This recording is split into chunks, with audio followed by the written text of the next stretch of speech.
Imagine having a small coin in your pocket. That could completely change your financial situation. A coin so ordinary in its time that millions used it, without a second thought yet today. It could be the one piece that turns the tables for you. That is the story of the 1966 Liberty Jefferson Nickel, a coin from an era of great change in the United States. If you own one of these coins, stick around until the end of this video because we'll uncover its true worth, according to eBay auctions and other platforms, and I'll also tell you how you can sell it. The 1966 Jefferson Nickel belongs to a pivotal time in American coinage. During the mid-1960s, the U.S. Mint faced an overwhelming coin shortage.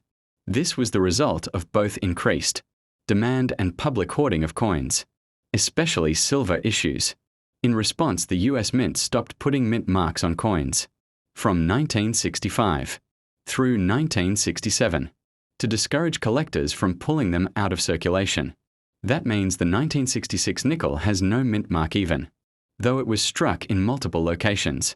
This small detail makes it stand out in history. The Jefferson Nickel itself had been introduced in 1938, replacing the Buffalo nickel, and by 1966 it had already been in circulation for nearly 3 decades.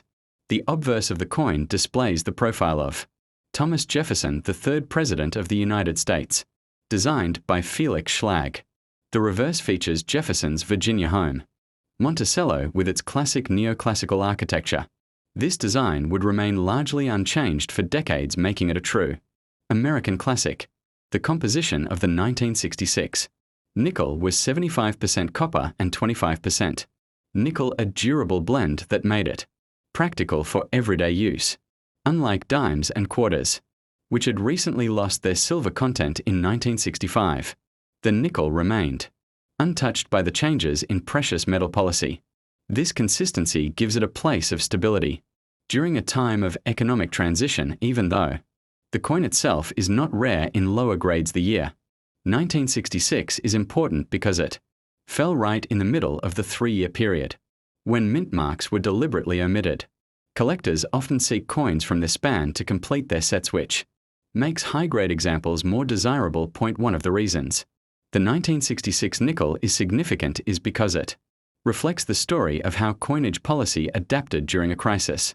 The coin shortage forced the mint to innovate in production and distribution, and the 1966 nickel is a direct product of that era. Each surviving piece is a reminder of how money can tell the story of a nation's struggles and solutions from a collector's perspective. The condition of the coin is everything. Circulated examples are very common and worth only a few cents over face value. However, coins preserved in mint state condition, especially with sharp strikes and no wear, can be worth significantly more. Grading services like PCGS and NGC have certified many of these, and top examples bring strong bids at auctions. There are also known varieties and errors associated with nickels from the mid-1960s. Off-center strikes, double-die errors, and coins struck on defective planchets all exist for the 1966 nickel. These unusual minting mistakes transform an ordinary coin into a valuable treasure. On eBay and other marketplaces, such error coins can sell for hundreds or even thousands of dollars depending on the rarity and severity of the error. When it comes to auction results, the highest values for the 1966 nickel have been realized for coins graded MS-67 or higher. Some of these premium examples have sold for well over $1,000. On eBay, collectors regularly purchase uncirculated examples for anywhere between $10 and $100, while common circulated nickels still change hands as historical keepsakes. The 1966 Jefferson Nickel also represents a fascinating bridge in American numismatics. It came after the end of silver coinage but before the mint reintroduced mint marks in 1968. This makes it part of a very small and unique chapter in U.S. coin history.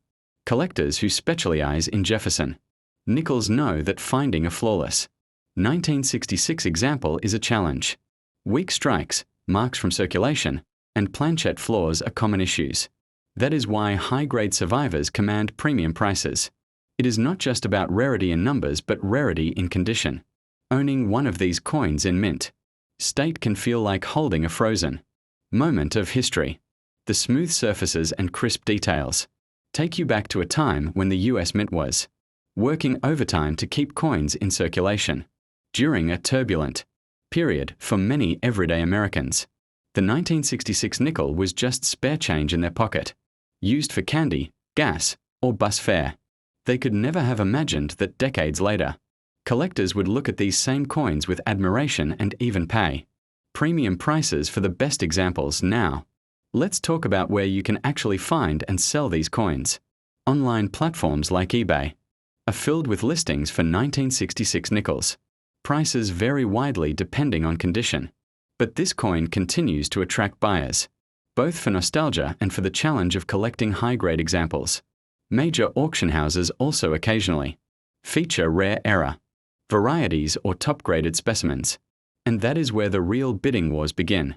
If you have one of these nickels, it could be worth far more than 5 cents. It all comes down to its condition, possible errors, and collector demand. So if you're holding on to a 1966 Liberty nickel, you might just be sitting on something special. Like I said at the beginning, a simple nickel might just turn the tables for you. If you own one, especially a pristine example or a rare era, the value could surprise you. And if you're wondering exactly how much your coin is worth,